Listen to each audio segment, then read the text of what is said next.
Hey, am I the only one on? Are we live?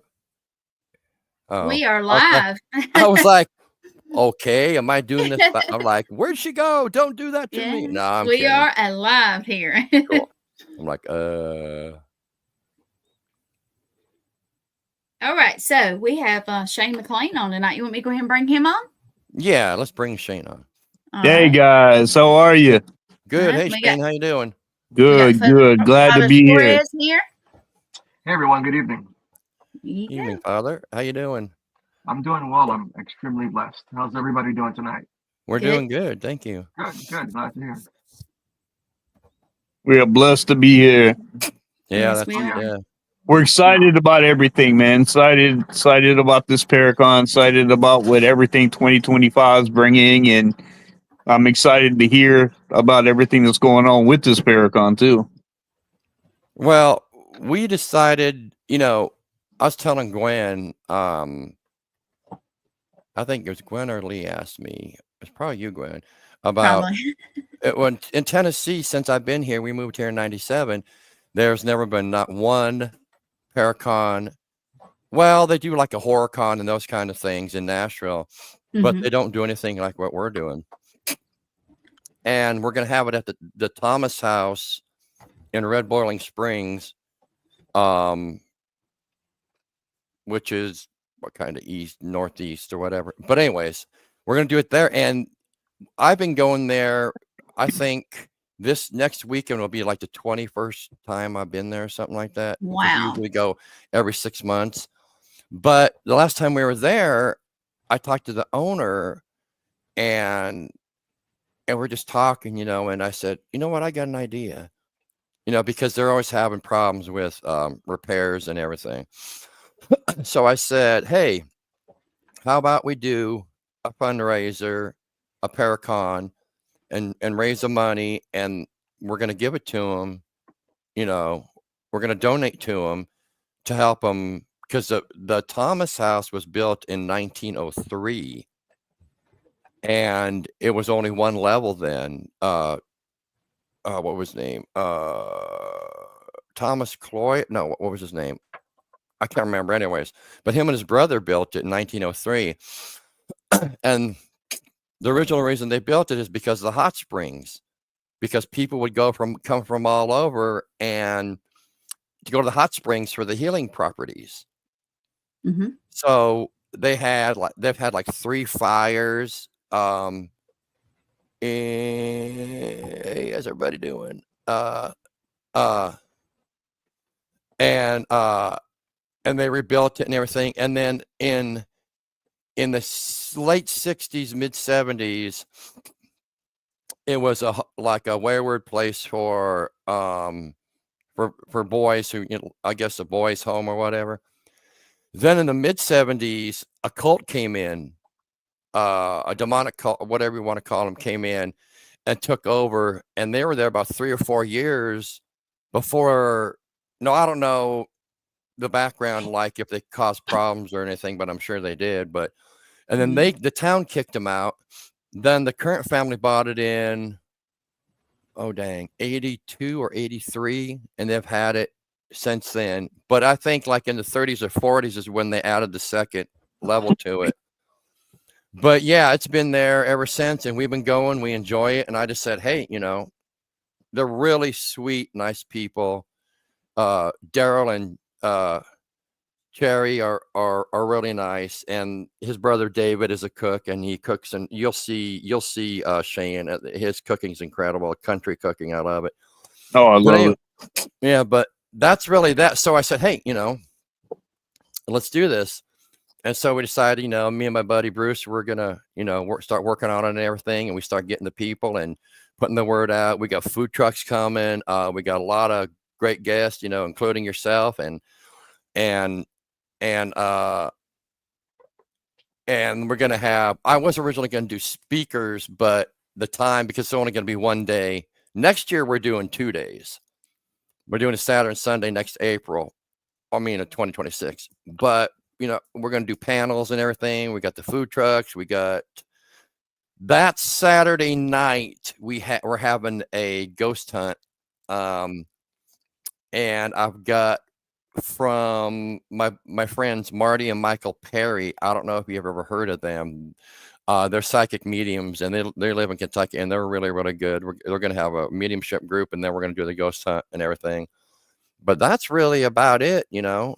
It's going to be, you know, have a good time. I'm excited to hear, you know, people I've been following a long time that I've never met. You know, I'm going to get to meet them, which I think is pretty cool. That'd be great. Yeah. Oh yeah, that's always a beautiful thing. You get the connections with people on social media, and you get to see them up front, and you get to you know, take part in that space, and you know, just that communal environment, and you get to learn from one another, do all of these wonderful things. Right, exactly. You know, and I'm excited. You know, I was telling them earlier, I've been doing this since 1987, and you know, I love doing it. But there's also certain things. I know, Ken, you didn't get to hear, but I was telling Shane and Gwen that I was born in Tacoma, Washington. My dad was in the Air Force. We moved to California, then to Utah, then to Arizona. As the earliest I remember, I did 6 years of Catholic school. I was born and raised Roman Catholic. Yeah. I did 6 years of Catholic school, and then 25 plus years of going to the Catholic Church and everything. Yeah. So when I first got into this, you know, I was always into the cryptids like Bigfoot and the UFOs and everything before I started doing the ghost hunting. Right. But people were telling me, and with my upraising, I'm thinking, is this like the right thing to do? I mean, you know, it says this in the Bible and it says that in the Bible. Yeah. I mean, I'll admit I'm not the perfect. Hey, Chris, I'm not the perfect person. I'll be the first to admit that, but I try to be, you know, especially then, living by the Bible as much as I could and everything. I'm like, okay, now what is saying in the Bible about this or whatever, you know? And that was just my upraising. I'm not saying there's nothing wrong with that, but you know, that's how I was raised and everything. Right. So when I got into the paranormal thing, you know, everybody's like, you know, you're not supposed to do this and do that. And I said, yeah, well, I mean, come on, technically talking to the dead is necromancy. I mean, come on, it is, Yeah. you know, you're not supposed to talk to the dead. You're not supposed to do this. You're not supposed to do that and everything. But at the same time, I try to incorporate the religious part of it, you know, into what we do and everything. We always do a protection prayer. We always say the St. Michael prayer. We say it when we get there. We say it when we leave. I always ground and make sure everything's okay. You know, sometimes we do the smudge and the holy water and everything. And people say, well, that doesn't work. I'm like, okay, you know, whatever.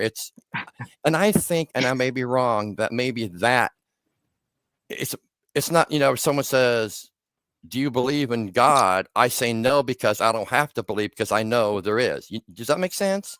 Yeah. Yeah. You know, And I think a lot of what you're talking about, Mark, there's a lot of narratives that are taught in church and Bible school throughout history. And there's certainly room for interpretations.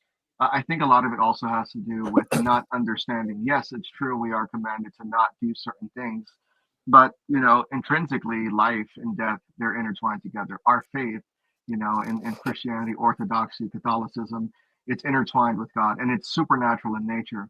Now, I right. know It many is. clergy who are clergy, right? Who are clergy as well, and they work in the paranormal field. You can approach this always in a scientific method, right? You can Right. have a faith, you can believe in whatever you want to believe, but you can approach this from a scientific method just to gather data and evidence. I think what ends up happening is we're all intrigued what happens with the afterlife. And even the church understands that there are mysteries, that God allows certain things to happen, and it doesn't necessarily mean that it is evil. However, yes, we are supposed to test the spirits.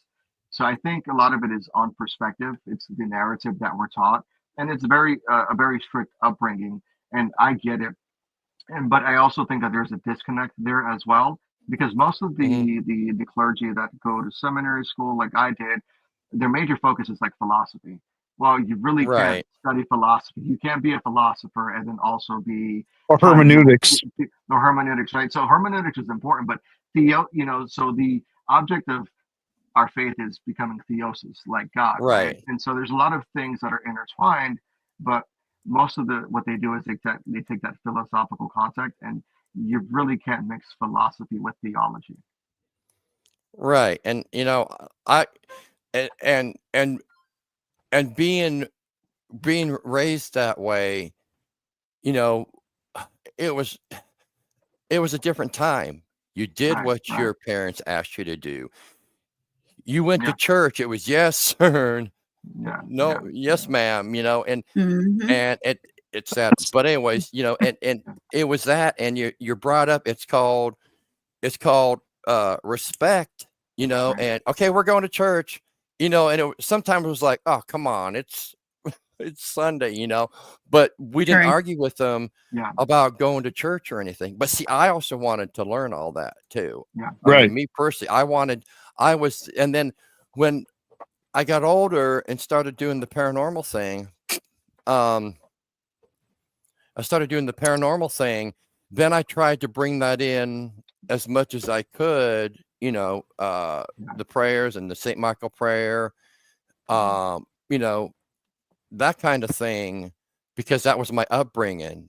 I was new to the paranormal, and back then there was no internet. There was maybe Right. one or two shows, but not like there is today. You got a million Right. people doing shows and a million people, doing the paranormal and everything, and a lot doing it for the wrong reason. But anyways, so I did that, and I still try to incorporate, all that. And there are people are like, well, why are you praying? I'm like, okay, hey, whatever I floats your mean, boat, but I'm you're going to dealing with do the it. supernatural. Exactly. You're dealing with the supernatural, and you don't honestly. We don't know what you're communicating with, and it's better to be Right. sorry. Not everything popular It to is. contrary belief is going to be some sort of demonic attack or whatever. Right. But we do believe that there are souls that are in the purgatory type of state. Once again, those are part of the mysteries that we don't Yeah. understand and that God allows to happen. So when we try to classify things or label everything as a certain way, then we really lose focus. And in hindsight, you inhibit your ability to learn and to grow.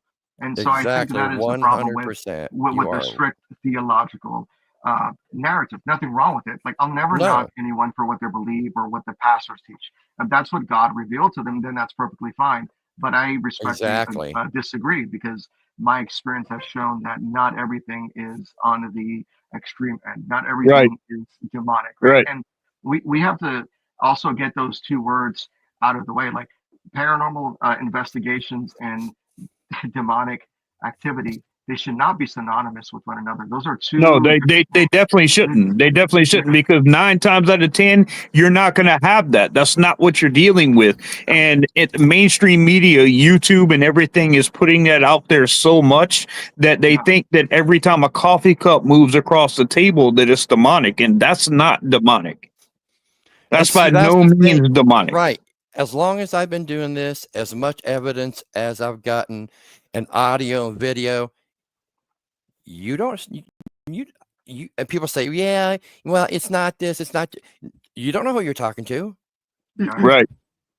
You Right. don't know. You don't know what's there. And, you don't know what right. you're And communicating with. a lot of people don't want to realize that they go out and especially me and Gwen had this long discussion the other night about YouTube people and everything. Yeah.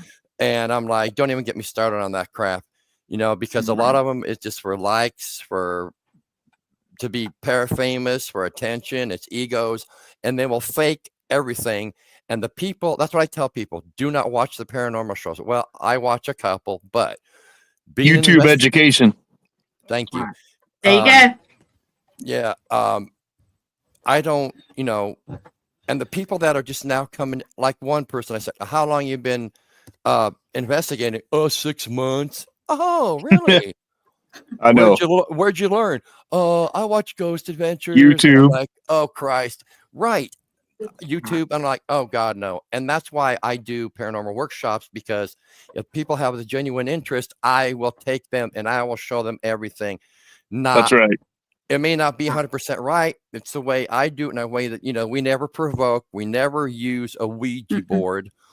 Because people thinking, oh, it's fun, let's use a Ouija board, because we do home Oh, investigations. let's not. Yeah, let's not. Okay. We do Yeah. home investigations. And when we started doing it, I probably did over 200 or 300 of them over the years. And I tell them, I say, the very first question is, was a Ouija board used? And 9 times out of 10, it is yes. Where's the Ouija board? Oh, we buried it. Oh, we burnt it. Oh my God. One know- of the first questions I ask is, how many paranormal TV shows have you been watching, or what Yeah. scary movies have you been watching? Exactly. And you'd be interested.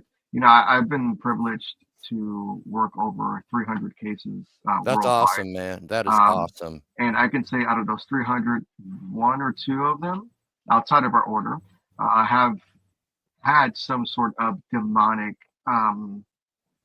energy with it. One of them was oppression, and then the other was just an infestation. But Infestation, it's rare, oppression, and a yeah. lot of that had to do with like trauma and dabbling with things that you shouldn't have. Yeah. And but even then, Alcoholism, drug, traumas, things of that nature, all Exactly. plays into it. Yeah, You know, you- it's and to be so clear. when I say, okay, well, what happened?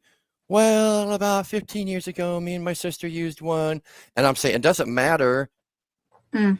what you did with it, where it's at. Guess what? That's attached to you.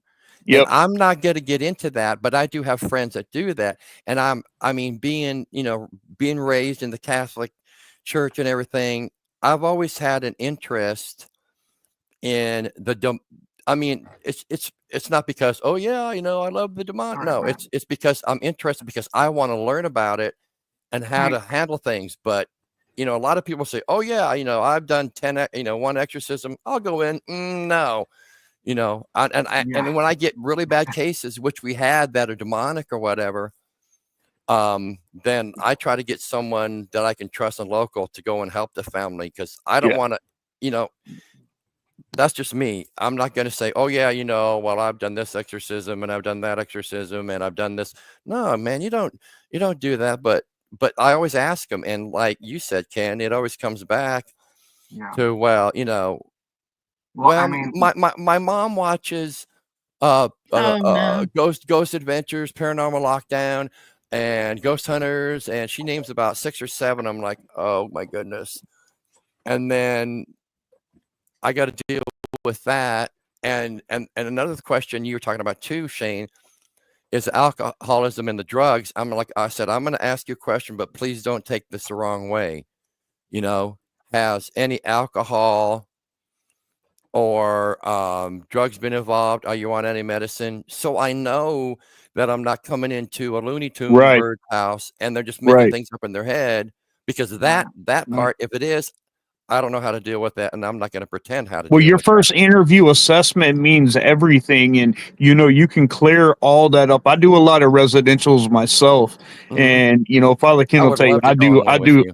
I do loads of them, and there's so many set questions that you have to, because so many things come into play, like with the Ouija board, how long ago, Right. is it residual? Do you have generational curses going on? Do you have an alcohol, drug addiction? Are you on mental health? Are you getting psychologically assessed, or there's so many And things it's not to that play embarrass into them that. either. Yeah, it's not to embarrass them.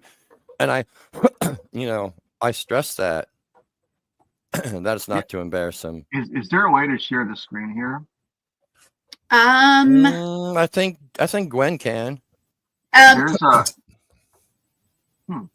Can you see anything at the bottom? I may have to do it. You may have to send it to me. No, just the crawl.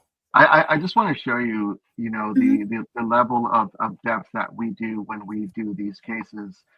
It is something that is not a game, and you have to be qualified. You have to, like for me, I have a master's in pastoral counseling. I have a doctorate in theology and divinity. I'm a board certified mental health coach, over 10,000 clinical hours with chaplaincy, working with veterans. So I've been doing this for quite some time. And so, I always err when people say I've done all of these exorcisms, and I'm like, okay, well, who sanctioned that? How do you know? Well, the Bible tells me. Well, just because you could be a doctor doesn't mean you should be a surgeon and pick up a knife. But I just want to show you real quick what we do on our end and how in depth our questionnaire is. All right. And Father Ken and I take what we do extremely serious. Like, Like, I'm his parochial vicar. He is the archbishop. He doesn't like when I call him that because he's just father, and I'm father also. But I'm right under him, and we take each case very serious. We look, we identify, we analyze everything. We take everything for what it is, and we take it at a And you very know how serious level. rare that is? Check this That out. I'm just it's going to share rare. with you real quick. So we start off with so this is right now is 16 pages. We start off with the Wow. mental health assessment, diagnosis history. Are you currently receiving any mental health treatment, therapy, medication, recent changes? Have you experienced any recent changes in mood or behavior? So then we go to depression, we go to phobias, we go to psychiatric medications, then we go to physical health. Do you have any Yep. chronic medical Yeah, conditions? I wish I could come up with something like Yeah. that when we do ours, And but so that's amazing. That is awesome. environmental factors, medication and substance abuse, family history, religious background. What else we have? Support from faith and community. Section 9, faith and spiritual life. Section 10, experiencing supernatural phenomena. So this is our questionnaire. It's 16 pages. And that's so, awesome. And yeah, and you know what? That is awesome.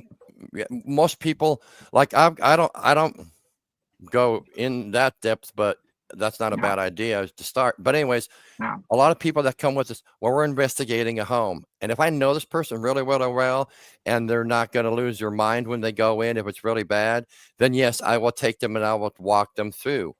You know, we Yeah. do the interviews and everything and make sure there's no kids, really, really young kids there and everything. But a lot of people that do this and it's making us look bad, it's making you guys look bad, that they come in and I saw this on YouTube. I'm going to go in and I'm going to start, taunting the demon, and I'm going to start, using this and I won't go in. If they do that, I'll leave. I'll leave. I don't play with that. I don't do that. That's so wrong. A lot of them, unfortunately, are like that. All the new ones within the last, because it was what was it? 2003 Ghost Hunters was on. And after that, it just exploded with a million TV shows and everything. And everyone's like, wow, that Zach Bagans is cool. I think I'm going to go and be like him. And hey, let's go throw so-and-so in the corner and lock the door. Hey, let's taunt the demons because are you out of your I even know. You can cuss. No, you can cuss. What I'm saying is to. they're Looney Tunes. Yeah. And that's what's ruining it for. I mean, yeah, since '97 we've been doing it here in Tennessee, and we were one of the first ones, and we still are, and all of them come and go and everything, But all these people coming in just doing it for the wrong reasons, and I tell people, like, when we do public investigations, we have a whole long thing they got to sign, and it includes no this, no that, no Ouija boards, no alcohol, no drugs, no guns, no weapons, and that kind of thing. And a lot of people see the shows, and unfortunately, they will come out and think they're funny. And this is one reason I do not do weekends at the Thomas House, because you don't know who you're getting. They invite too many people, and they allow alcohol there, and they allow them to drink while they're investigating. And there's Ouija board. Hold on, it gets better. And then there's a Ouija board in the library downstairs that they let people use. It used to be in the conference room, but how many people have gone down there? In the investigations, they allow them to do that? On the ghost hunt weekends, yes, sir. And while they're drinking alcohol? Yes. Oh, so there is that the susceptibility of getting some sort of energy that and not only that, be there. Yeah, how many people have used that Ouija board thinking it was fun and being drunk or not even drunk? Well, let's do the Ouija board. Hey, what's your name? Oh my gosh, how I don't know. Well, not just that, Mark. If they open up something and they open it up and stuff starts happening around them, and then they don't close it out, there is a negative portal of energy there that is just constantly flowing in and out. How many and what's going to come through, and how many of what's going to come through. Aaron, you're right. He said that's a recipe for a very bad experience. Exactly. It is.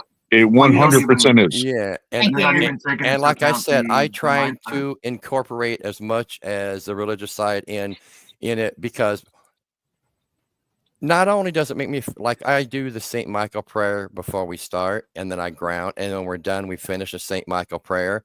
Tell all spirits they have to stay here. You know, in the name of the Lord Jesus Christ, I command you to go where Jesus Christ tells you to go. For it is He who commands you, or whatever. And that not only just makes me feel better, but I want to protect everything. And they're like, well, you really, yeah, because I know, you know what I'm saying? Can I we know. highlight this comment real quick? Can I talk about this here? This is really, really good what Chris Chris, also said. The Ouija but board we most can likely leave it has up. Yeah. different type. Yeah, so I'm going to talk more about this much more in depth, Cool. and this goes back into the susceptibility, which is Mhm. very true. So what I often tell people is spirit communication is spirit communication, no matter what. The Yeah. difference for me, from my experience, is that with the Ouija board, it is a collective combined energy, right?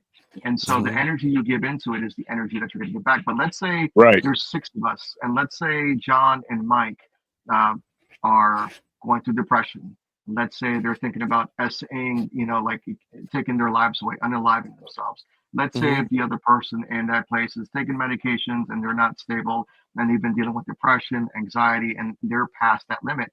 So you can control your own feelings and your emotions, but what ends up happening now is with that combined collective energy, you can't ascertain what everyone else is feeling personally. And so that is a Mhm. recipe for disaster. And so that energy that might come through might not be what you think it is. The truth is, 9 times out of 10, you probably won't get anything. But in the event that something does happen, why take that risk?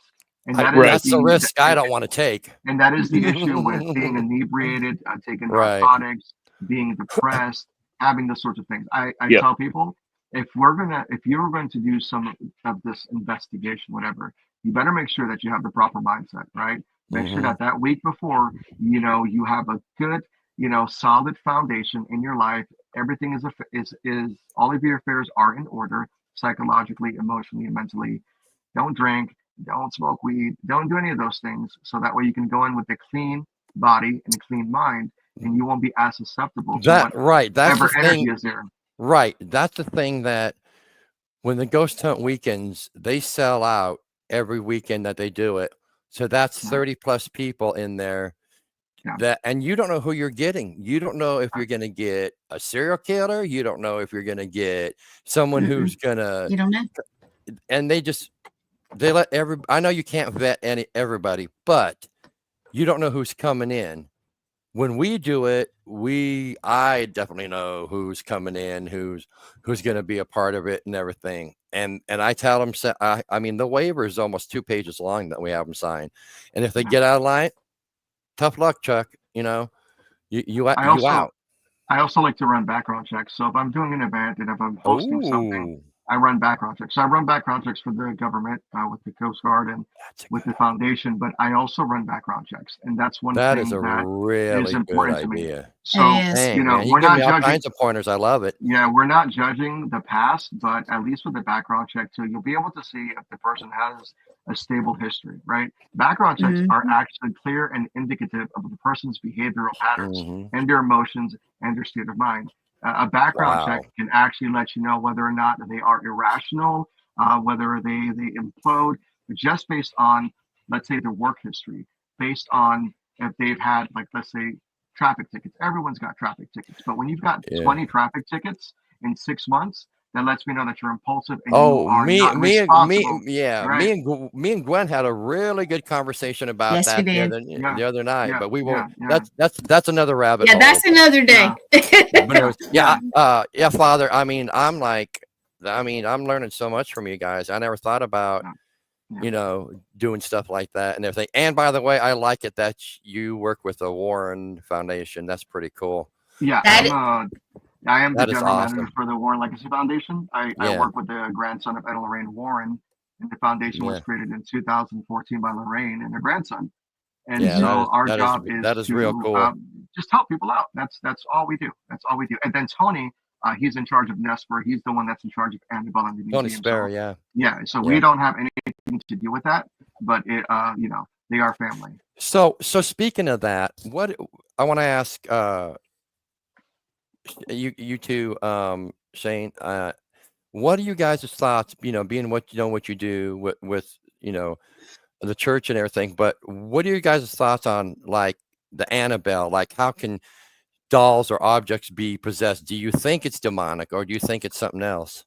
Yeah, well, I can tell you this. I can tell you from firsthand experience that if you think that that's a child inside, that is not a child. No, I know that. God would never ever allow a child's spirit to be drifted into an object like that. Now you have, if you're evil in life, you're evil in death. If you're bad in life, you're bad in death. If you're good in life, you're good in death.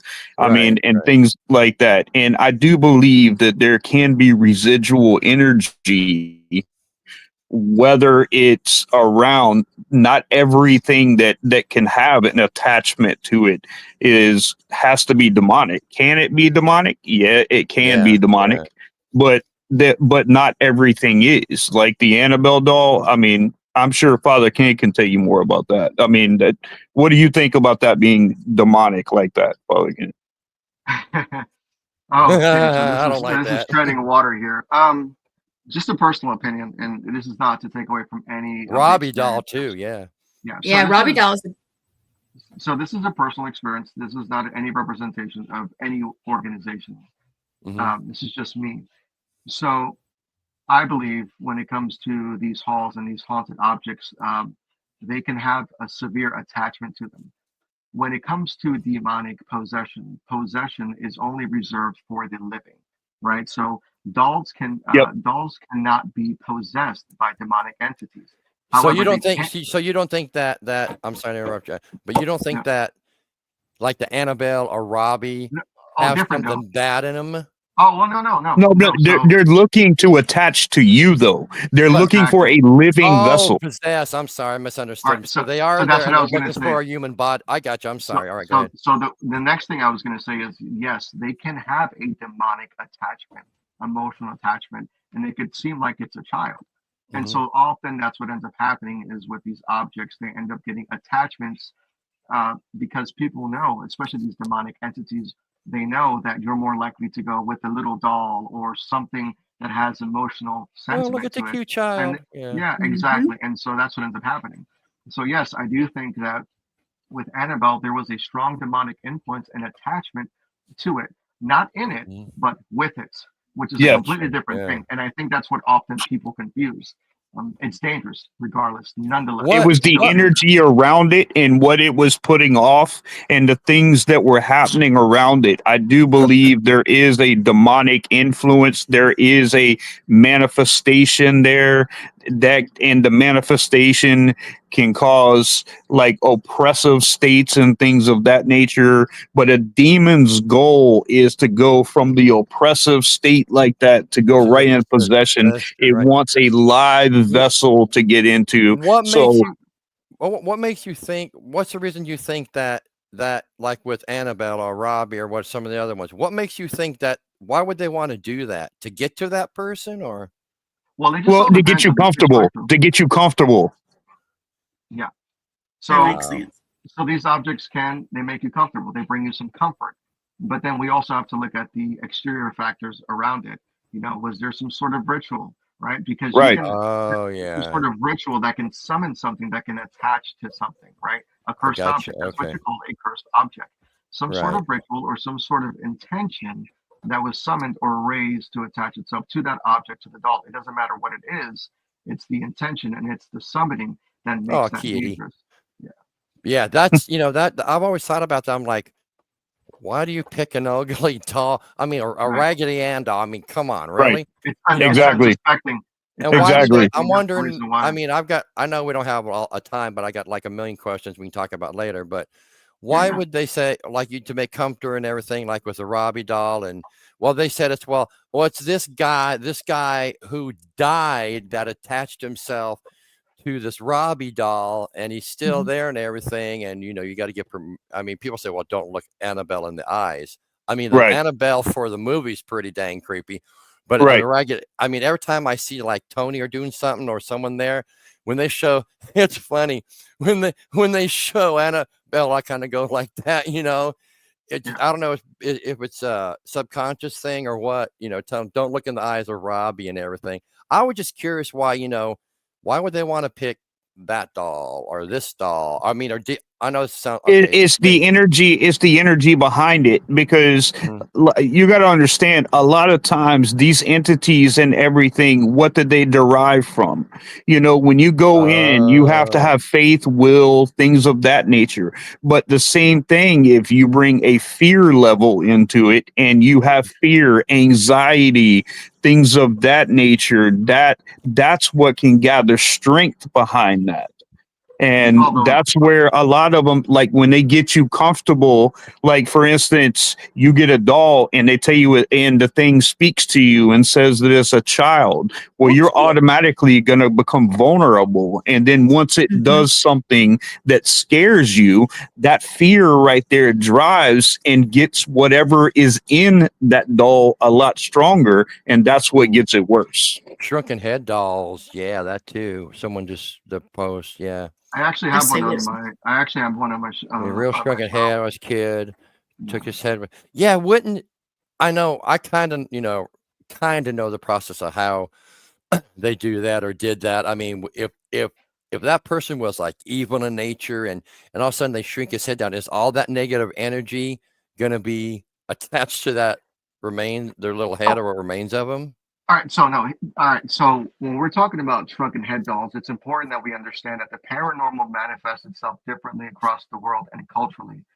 So Mhm. when we Yeah. are dealing with Cultural manifestations. Thank when you. we're Yeah, dealing yeah. with things like shrunken head dolls, idealistically, that is not something demonic. It is a ritualistic form of preserving their deceased loved ones.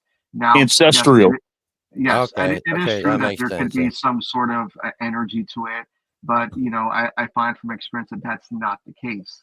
But we also have to take things with a grain of salt. It doesn't mean that everything is haunted. It doesn't mean that everything has a demonic Thank flair you. to it.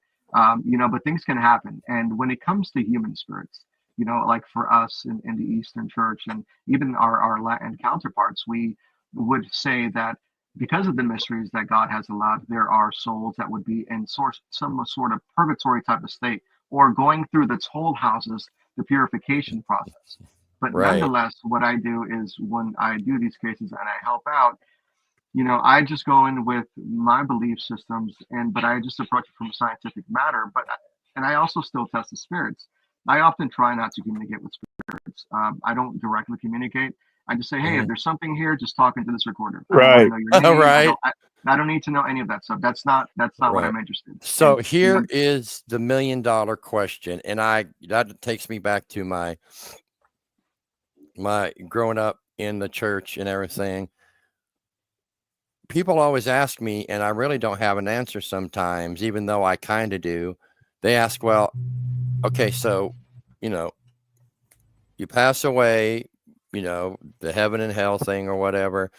And then why do you think the spirits, let's say they're really religious, they attend church regularly, they read their Bible and they study and everything, and then they pass away. Why do you think that they stay here and not, go to heaven or whatever? Can Why do you think- I say something to that? Can I say something to that? Well, if you look in the book of Thessalonians in the Bible, it clearly says that the dead in Christ will rise first. They will Right. not supersede the ones that came before them.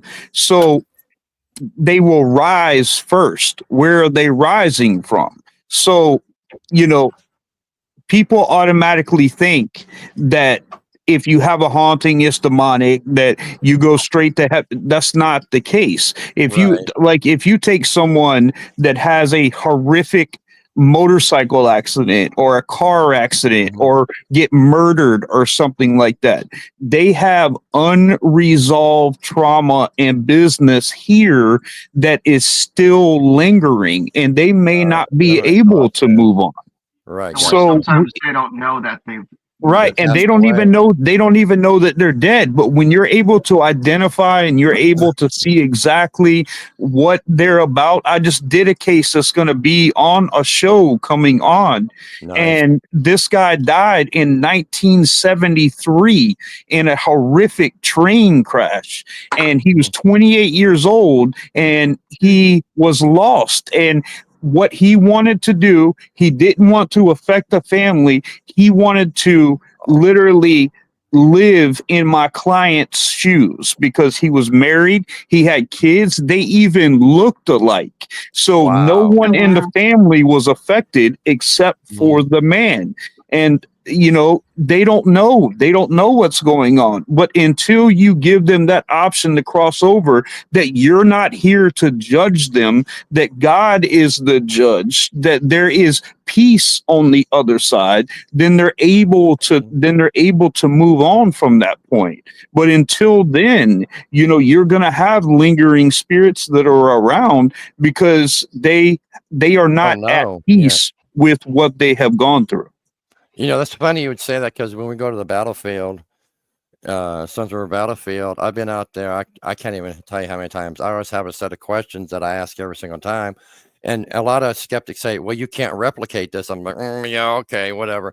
But the same questions I ask every single time over 200-300 times that I've been out there, 99% of the time, I get the same answers, every single time. And I said, and then sometimes, I ask questions like, how they react, like, how did you die? And they're like, what do you mean, how did I die? I'm still here, Well, obviously, that would be cool if they said it like that. But but you know what I mean. They answer in their own way. It's like, well, I didn't know I Well, was just like for dead. us, the saints are alive in heaven and they intercede for us. Yeah. Since Right. they died in Christ. Right.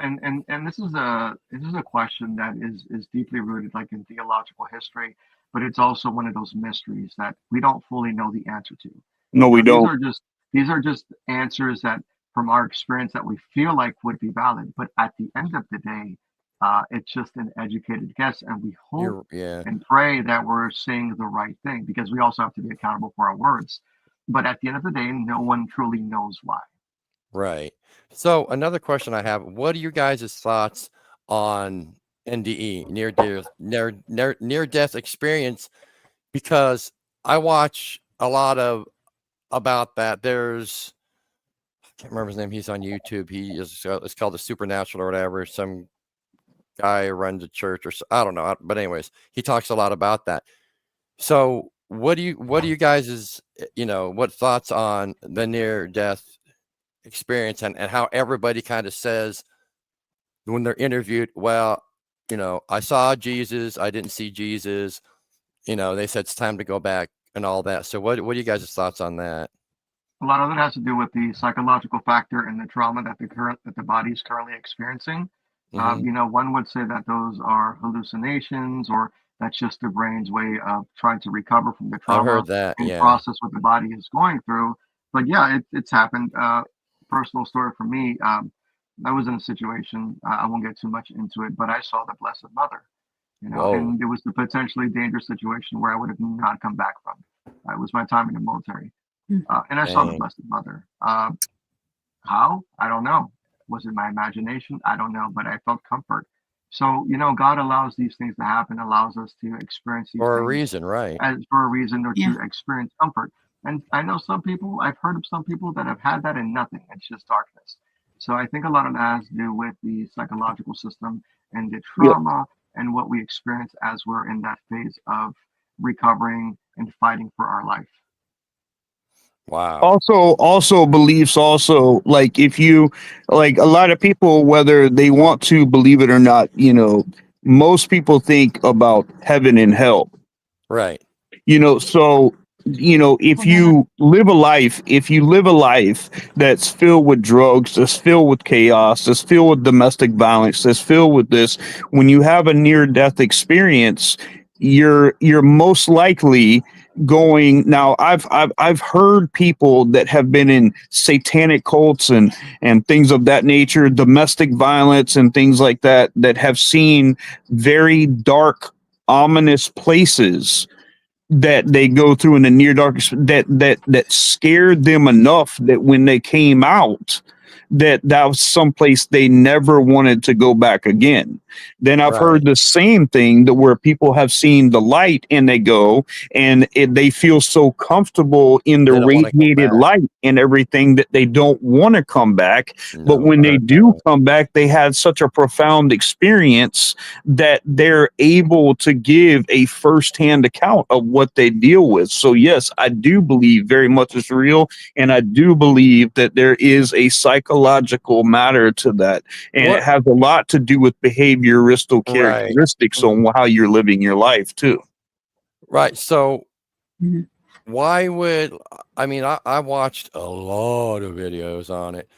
And there's people that are not, I mean, totally opposite of being religious or whatever, that they said it happened, and then they come back and said, oh yeah, I saw Jesus, I saw my dead mom and my dead dad and everything. Yeah.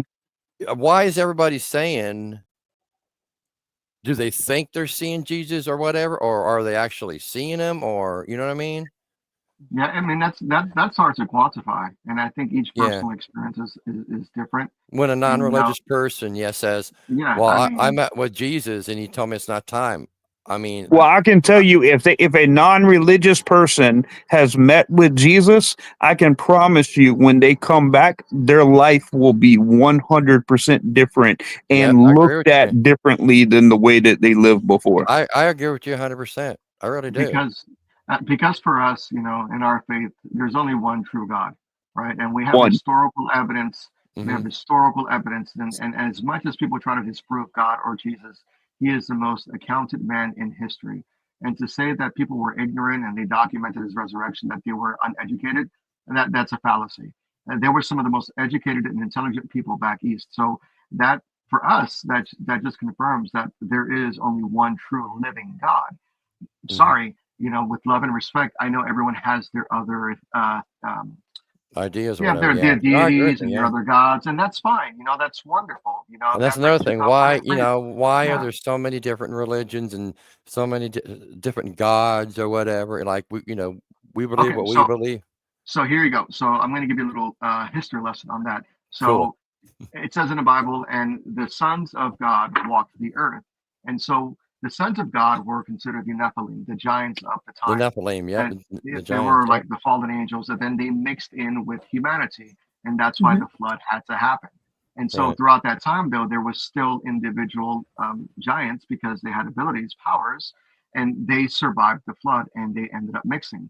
And so when Moses landed on the top of the mountain, Mount Ararat, he landed, Mount Ararat, right? That also became Shem. Shem is what we call Mesopotamia, and throughout that time, Shem is Mesopotamia. Yeah, I heard that too. Yeah, and so Shem, Mesopotamia, was also to believe there were still the giants of men, and as they migrated to different countries, these giants of men followed them and influenced different religions based on culture. So if Africa is the cradle of life, then that means there could have not been any other religion at all. Nothing, right? But that. So that means that with the Nephilim, as culturally expanded throughout the world, they influenced them, right? And they enticed them, and they taught them certain things. And so that's the idea of how all of these different beliefs began. So. Oh wow. Yeah. This is better than the History Channel. Right. Yeah. So, yeah. Yes. And that's the wonderful thing about history. And as much as you try to refute that, I mean, what's to say? The proof is in the pudding. When Mesopotamia started, you know, the gods, the children of God, the Nephilim were still around. And as they migrated across the world and the different continents, they followed and they showed these people different ways of worshiping them, because they wanted to be worshipped, because they were already considered fallen angels, right? Because it says in the Bible, when half of heaven fell, it didn't say that they all went to hell. It did not say that. It doesn't. So many people would assume that these demonic entities fell to hell. Well, hell is subjective. You know, hell they fell to earth. They fell to earth.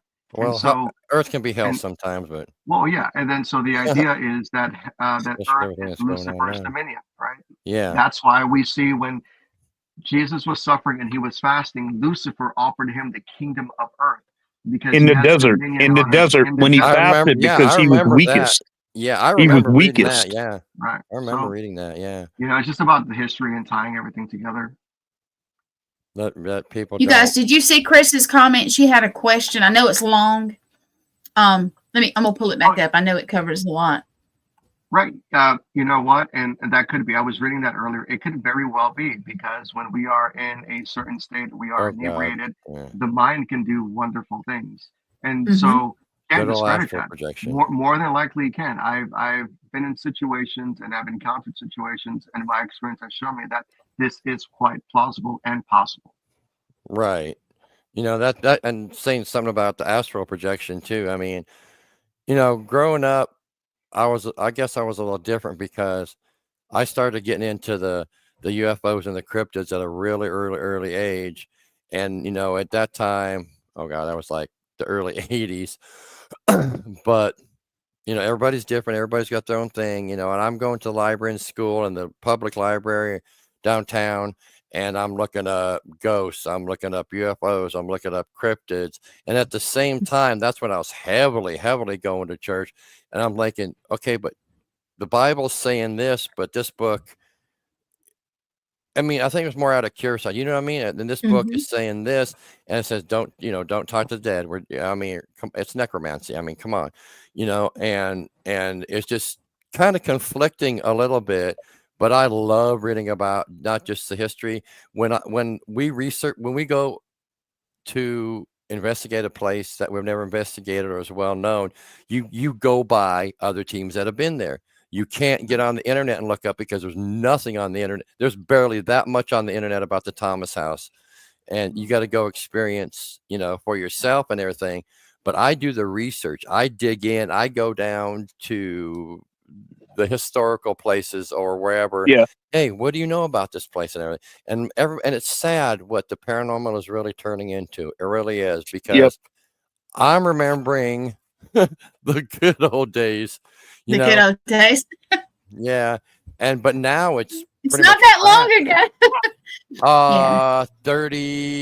39 years ago for me. So, but yeah, I'm old. But I'll be 41 next week. oh, you guys are youngins. I'll be 48. I'll be 48 in July. You guys are young. I just turned 60. I'm not in telling you January. my age.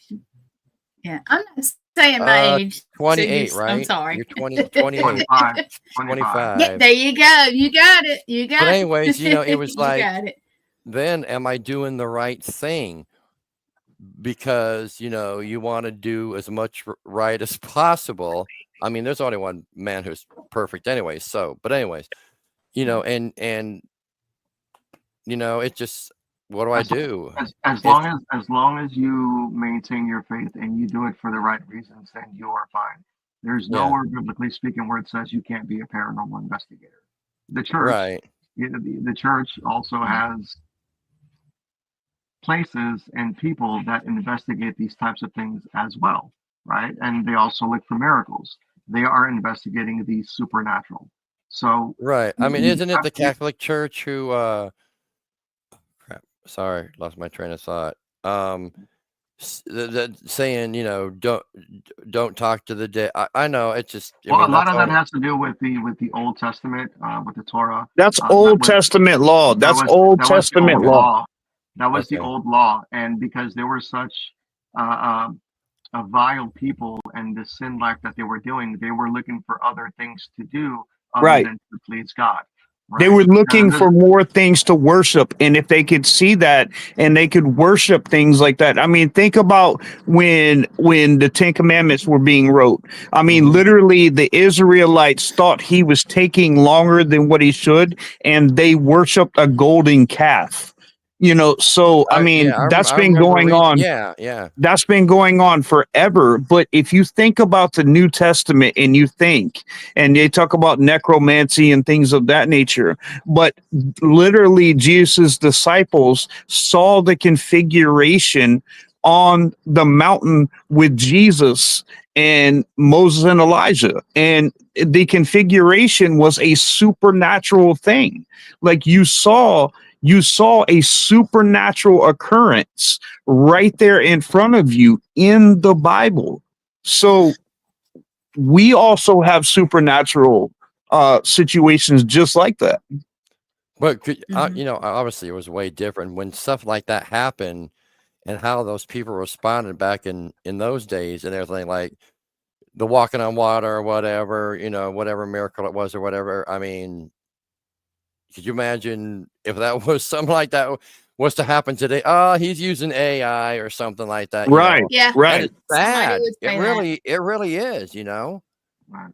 that it's turned to that, you know, and then people blame uh the dark ages for us not progressing in technology and everything, you know, and all the whatever it's called. I can't remember what it was called. You know, the however many years it was, people are blaming that for us not, you know, being like 100 or 1,000 years further along in technology. But I don't know. Yeah.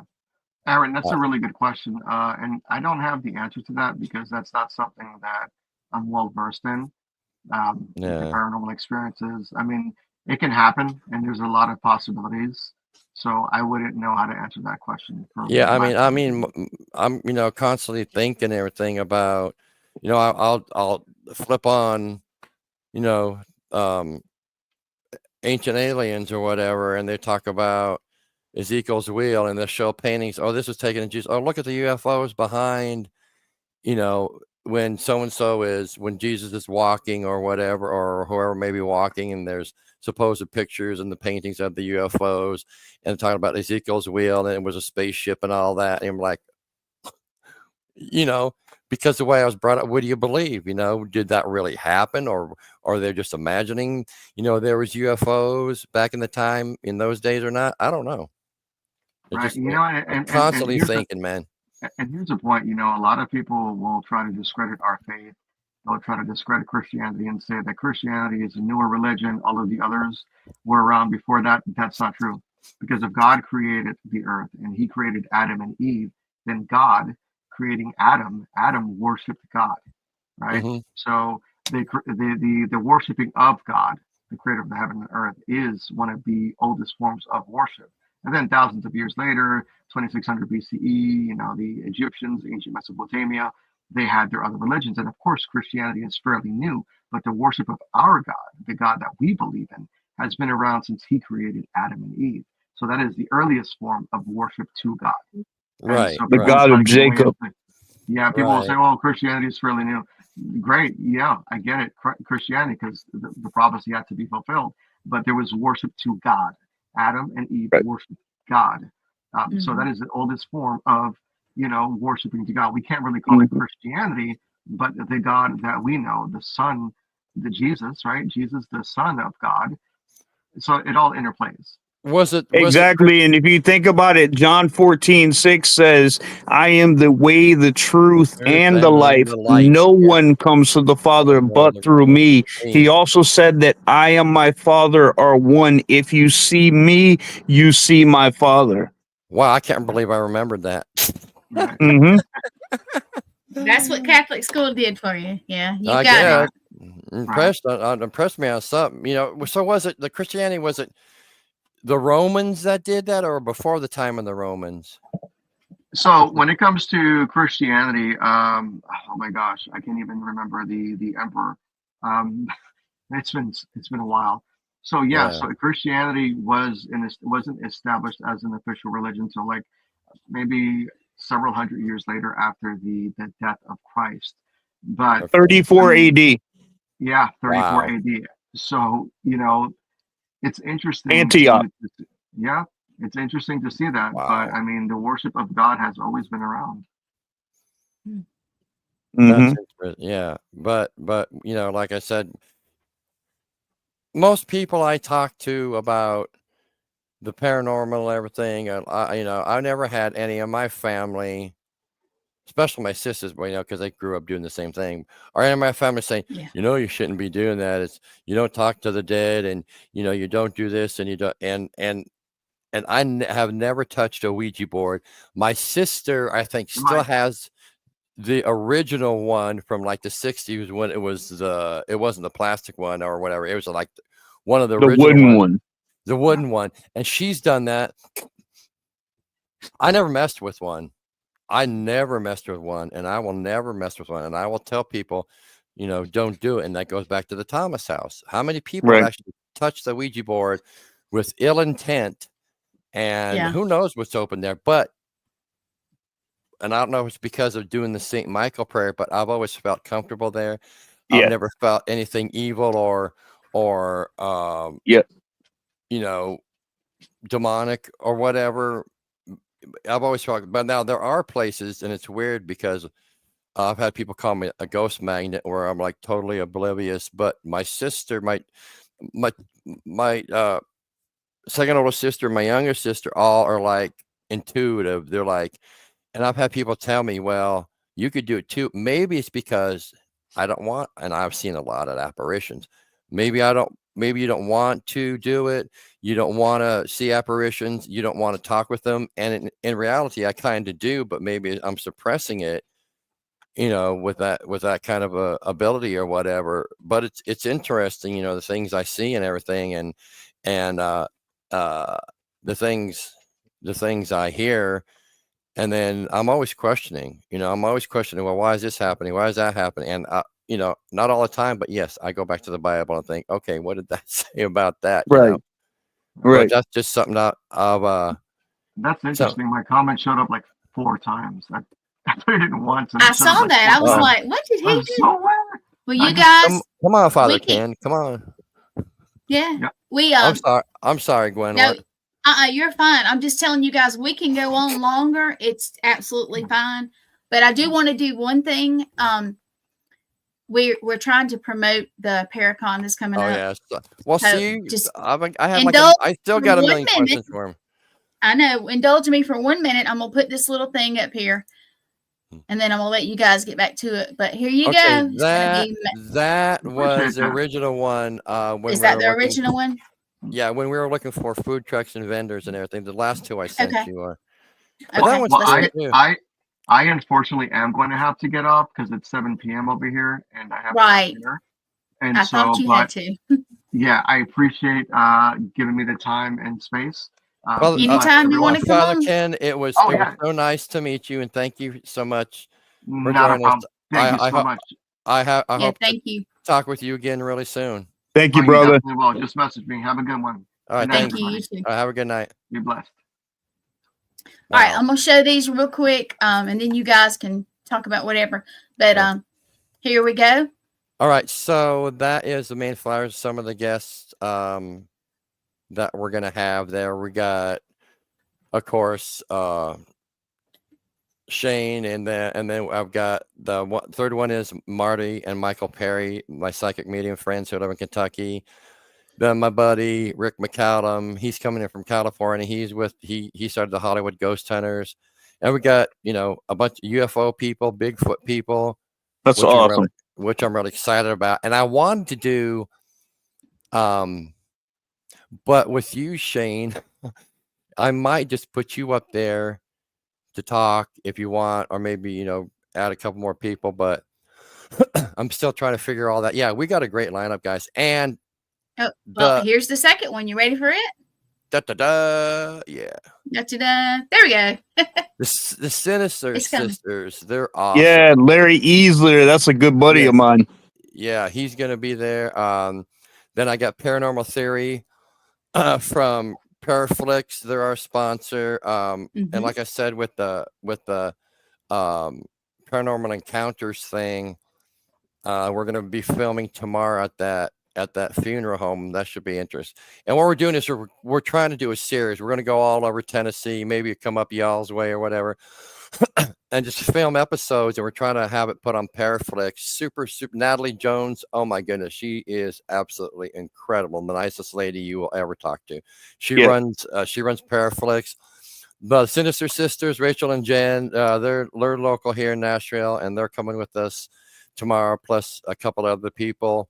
And yeah, we got a great lineup. We got a really, really good lineup. And I just got Miranda from yes, Miranda yes, Young. Yeah, I love the Ghost her. Biker. I've only met her. We love twice. her. She was just on the show. She was just on my show. I've got a show on Mondays. And my goal behind my show is bridging the gap between paranormal and clergy. So I'm always trying I need to watch that. I'm gonna have to watch it all, especially yours. Please do. We have 3 shows. Shane, of course, is the first one. Starts us out with a bang. What time? Monday at 7. 6 yours. Which 6 will your be time. 6 my time. Yeah, I can do that. But yeah, I love Amanda, Miranda. Yeah, because I've only met her a couple times, but I'm super excited that she's gonna be there. I'm excited, Shane, that you guys are gonna be there, and I can't wait for everybody. And now next year, like I said, in April 26th, I'm gonna try to do 2 days, and I'm gonna make it all, and hopefully our show will get picked up. That'd be awesome. Like I said, Natalie, oh my gosh, she is awesome. She's done a ton for us. She's done so much. I want to meet her. I'd love to meet. I'd actually like to have Natalie Jones on my show. I bet you I could get her. I mean, because I didn't, by the time when I started this and everything, I didn't have time to really, and then someone else told me about the Paranormal Theory, Ryan and them, and then I got them. But yeah, next year, you guys are gonna love this. Next April, I'm pretty sure we're gonna get Natalie and Patty Negri next year, which I'm super excited about. Good. And of course, I'm gonna invite a bunch of people back from May, and I'm gonna kind of try to make it a Paracon. So Paraflix, if you guys haven't watched it, why? Oh, I have. Yeah. I'm definitely love Paraflix. You need to get it. It's the thing I like about it is like it's all people like us. It's normal teams, and yes, it gets a little boring, but hey, that's paranormal investigating, right? Yeah. But yeah, it's people like us, and it's real shows. My favorite all-time show on there is The Haunted Files, War Party Paranormal for Florida. Oh my! I saw that show. I was like, where have you been all my paranormal life? I've got them coming next year, which I'm really excited about, and I'm work on. And of course, Gwen, you and Lee are more than. Oh wait, it's going to be in April this year, so you got next year. You got no excuse. If I could figure out a way to snap my fingers and be from one to the other, I'd be there. We'll clone you. I don't. I've even thought about how long will it take me to drive, but it's going to be a little bit. Shane, Shane, I got you all set up and everything. I got you guys the room and everything, so I'm going to help you get here and everything. I'm really excited that you're able to come but yeah, we're working on, well, the one thing I'm really excited about is Saturday night, after the con, we're going to do the mediumship group, and then we're going to jump into the ghost hunt, and it's going to be really fun because I got Michael and Marty Perry, and then I got my other friend Alicia from Appalachia Gypsy. Oh gosh, she's going to kill me. What's it called? Appalachia. Is it on the poster? Yeah, I saw it too. She's going to be there. She's a medium, and this one. No, the other one. The other one. Oh, there she is. She's at the bottom. Go back to the other one. Okay, here we go. Appalachia Gypsy Healing Arts. Yeah. She's going to be there with her friend Beverly from Lightworkers Paranormal, and they're investigating with us tomorrow. But yeah, it's gonna be awesome. And if you guys want to get tickets, I don't know if I gave you the ticket link. It's Fresh Tix. You're gonna have to just look up it's FRESHTIX and look up Shadows. We're gonna put it out there with the link and everything on all our stuff and yours too. But of course, all ours. And until end of February, the tickets are half price. And it's not doing bad. So far I got 7. I guess that's better than none. Yeah, you But guys jump on these. They're half price right now. I mean, God, you're not going to Yeah. want to miss this. This lineup is going to be insane. This is going to be a great show for a great cause, and we'd really love all the support we can get with this. Yeah, Yeah, I please buy appreciate your that, tickets. yeah. Come out. It's going to be great. I wish I could Yeah. make it. I had just had that prior engagement. That Well, the thing is, Yeah. when we were at the Thomas house, we talked about this. Was it last November we went?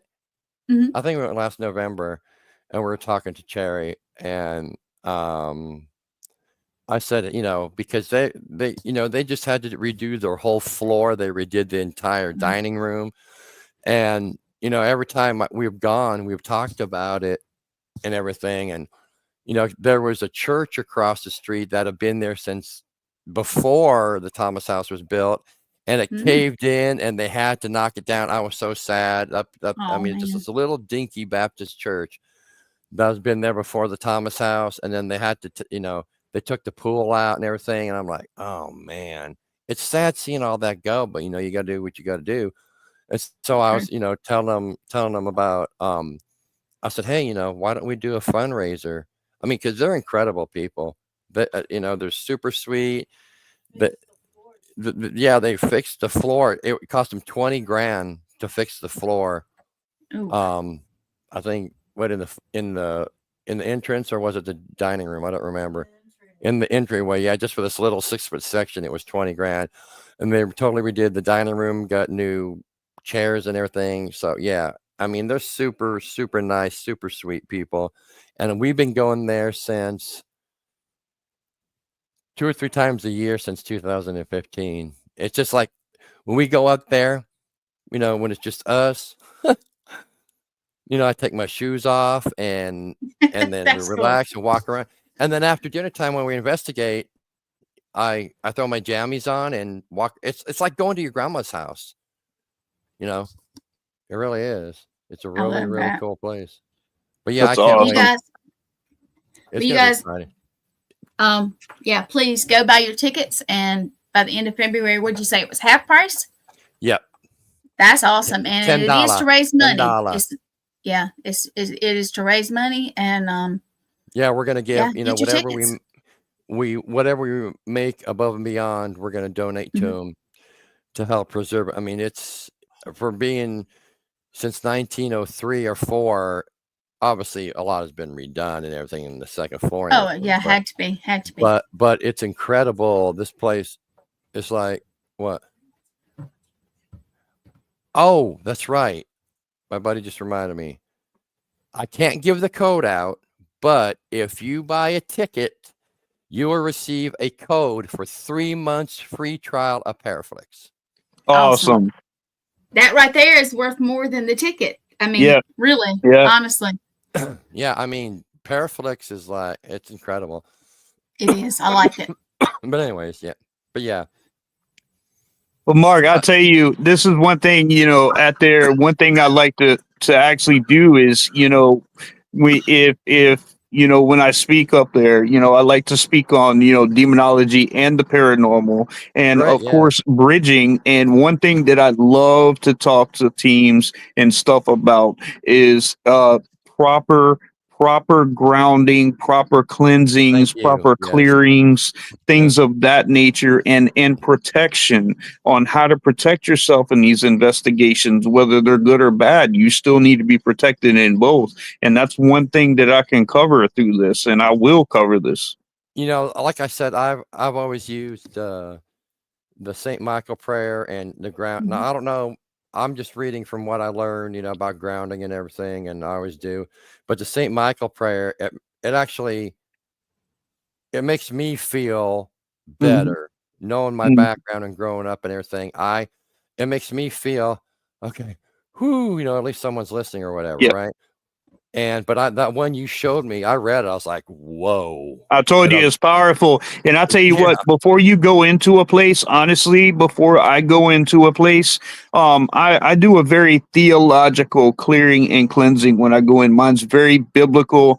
But I use frankincense, and Yeah, I was frankincense. told that too. Yeah. frankincense was in the Old Testament, in the old synagogue, in the altar of incense. And when God would hover over it, the altar of incense would go up, and the fragrance, the Bible says, was pleasing to God. So frankincense is a neutralizer of any and all negative energies in or around the place. So if you take frankincense and you go around your body and you clear yourself, and you clear it, and you say, I release any and all negative energy in or around me before I enter this place. And you do the cleansing, do the St. Michael prayer, do what you have to do, then go in. Then when you leave, do the same thing when you leave. And you have dual protection going in and out of a location. And that's just part Is of that what is we that do. like when the priests or whatever walk around and they got that little thing on a chain and there's kind of swinging Yeah, around?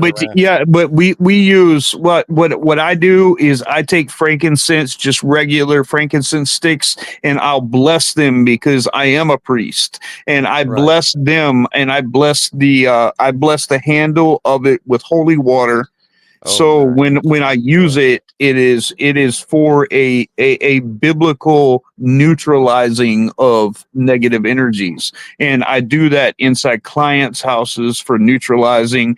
Before I ever do a clearing and cleansing, I walk around and I say, I release all negative energy in and around this place and replace it with the light, love, peace, and protection of God. And I go across every single corner of the room with the frankincense to neutralize that. And then I start with the holy water and hit every single wall, every single door frame, every single window, every single mirror. I close all entryways, doorways, and portals. I do a very thorough job where a priest will go in and go into a room and he'll throw holy water around. I actually seal off every single wall. I seal off mirrors. And I close all entryways, doorways, and portals. I close off windows. I bury a Saint Michael or Saint Benedict in the yard, and I pour holy water over it and seal the yard off from anything being able to come into the place. So That's I do awesome, a man. very thorough That is clearing really and cool. cleansing. Why was Saint Michael? Was he chosen for that prayer, or you know what I'm saying? Why is it Saint Michael the archangel? Saint Michael's the chief angel, because Okay. you got to think in the angelic times there was Lucifer. Lucifer was an angelic name. He was one of the highest ranking, and Lucifer thought that he can overthrow God. Right. He said, I can do what you can do. And there was a point in time where there was an actual war in the heavens, and Michael literally could have killed Lucifer right then, and God told him no, it wasn't his time yet. And that's before Lucifer decided to do the bad thing. Right. So in the Greek, Lucifer became Satan, which is deceiver of all. So he was cast down to earth, and that's the issue that we have here, between the drug addictions, between the divorce rates, everything is linked into the fall of mankind and the fall of Satan and the angels and the manipulation behind it. And then people, the whole time I've been doing this, and mostly recently, they don't know that there is, or what kind of connection there is between the paranormal and religion and everything and demonology. I mean, it's pretty darn close. Am I right? Oh yeah, absolutely. There should be a link in it, because that's why I left full-time ministry. I was a full-time pastor in a church. I've been licensed and ordained since 2016. I was commissioned in 2016. I was a full-time pastor in a Baptist church, and I would preach on spiritual warfare, but nothing was getting done on spiritual warfare. And I knew in Bible college, I knew that I was called to spiritual warfare ministry. And not only did I learn from a deliverance pastor, I also learned from a priest. So I had the best of both worlds going in. So when I specialize with theology, and I specialize with spiritual warfare and demonology. And that's how I approach situations, even in ministry, because I look at paranormal. I am not a paranormal clergy. I am a Right. clergy who works in In the paranormal. paranormal, right? I got you. Yeah, that makes sense. Mm. You know, yeah. I mean, I've learned a lot tonight, especially from Brother Ken. But I was like, whoa, I didn't know that. Or and you got to be thorough. When you do. I mean, not just home investigations, but I mean, I've done a lot. I don't remember how many, but Yeah. but and then we go to. I mean, there's so many places around close to us here in the Nashville area that we go constantly. I've been to the battlefield a couple 300 times or whatever, and cemeteries and everything, and it just and of course all the well-known haunted locations and all that. But yeah, you just can't go out willy-nilly like a lot of these people are doing just to be on YouTube, because of egos and how many likes can I get, how many subs can I get, and it's sad. And then there's people that trespass and get arrested, and guess what? Then it makes us look bad. The people that are, Right. going by the rules and everything, and it's it's all the YouTube crap and everything. But I don't know. That's it. That's it. Yeah. That's it. And I had Mark, I had my first paranormal experience when I was 10 years old. And my grandparents were diehard Baptists. They came here from Ireland.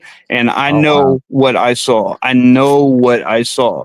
My grandfather had passed away. I was in front of a mirror that he had made at 10 years old, and I was adjusting my tie for church. And I looked up in the mirror, and my grandfather was standing behind me with his Pretty hand on my cool. shoulder. I turned around to look. He wasn't there. I turned back around. He was gone. I know what I saw, and I have been chasing it ever since.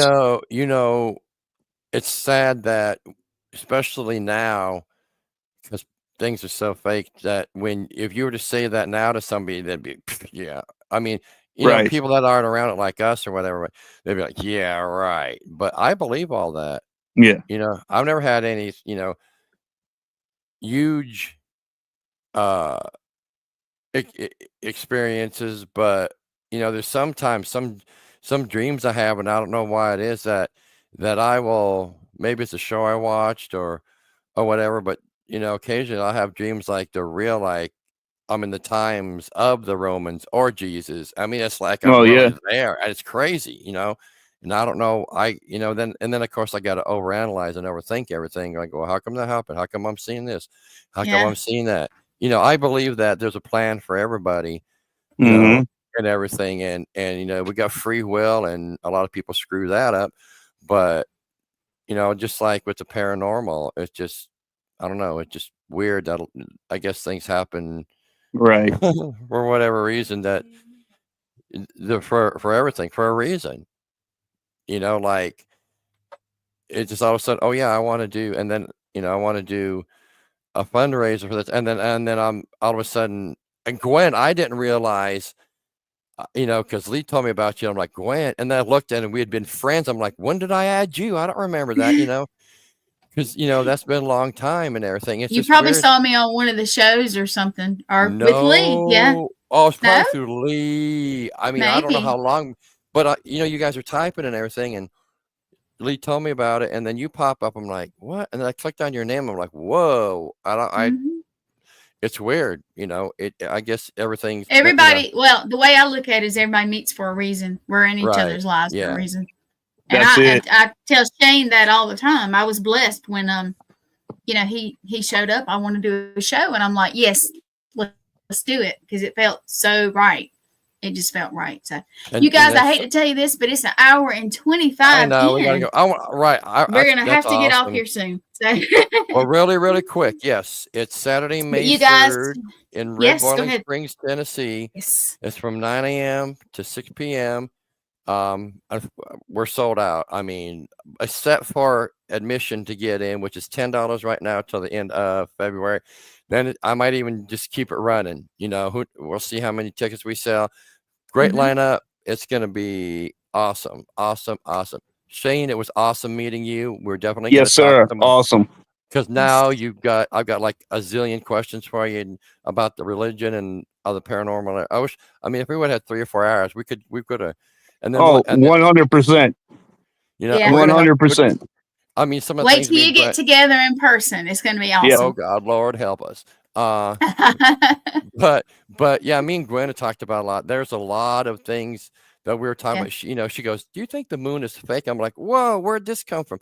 That's a whole I nother knew he rabbit was hole. thinking about it. That's another conversation. But That's you something I guys, want to do. Yeah. yeah, But we're going anyways, to start doing this regular. and Probably on Friday I want to nights. Yeah. I want to do conspiracy Yeah. stuff. We're I going to do want all to of do it. UFO. I want to do Bigfoot. I want to do secret government.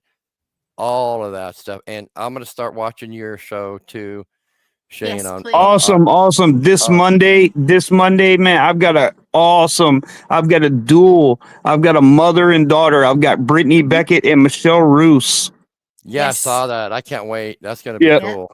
That's gonna be So awesome. I've got them coming on. I'm so excited about having them on. You know, I've tried to schedule them both, and they both ended up having to reschedule. So I finally got them That is so together, cool. I cannot and wait. That's they're even going to be able to better. come on. Yeah. And just for our diehard watch us all the time, Shane is changing the name of his show. And Yep. That's going to be Monday. Yep. But you'll see a previews. I'm going to put it out, and we are going to get off here and probably talk in the background. But you guys all have a great night. Mark? Yeah, I need to get up early. We got a long drive tomorrow, and we're going to go to Be safe and have a good time. I Yeah. will. Thanks, buddy. You I guys be appreciate it. blessed always. It was Yes. nice talking to you, Yes, have a and great night. you be safe, brother. All right, we'll talk to you later. Thanks. Good night. All right. Thank you.